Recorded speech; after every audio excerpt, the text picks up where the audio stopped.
O futuro da ría da Arousa é cada vez máis negro. A plataforma en defensa da ría, xunto con confrarías e agrupacións de mariscadoras e produtores de mexillón, advertiu hoxe das perdas económicas millonarias derivadas da falta de políticas de saneamento e rexeneración.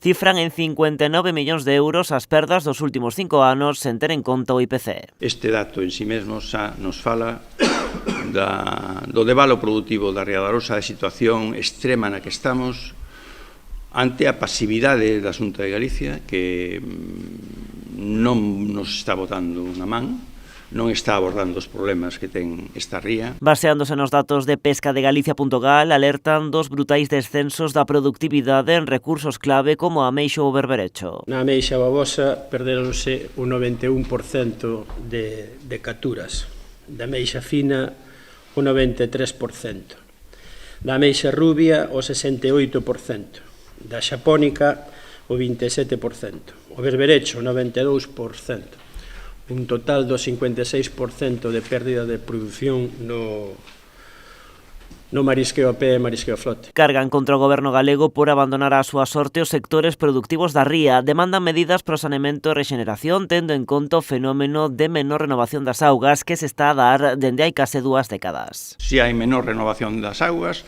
hai que ter unha moito a maior insistencia no control da contaminación. Que significa isto? Controlar as depuradoras de aguas residuais urbanas e de industriais, controlar os focos, tanto difusos como localizados, de contaminación, que os hai moitos nos ríos e na ría da Arousa. E acusan a Xunta de apoiar o impulso de proxectos nocivos para a ría. Si os dragados do lombo do Ulla non poden ser, non entendo que se podan facer os do Lérez e pretender botar os verquidos na boca da ría. Non é normal.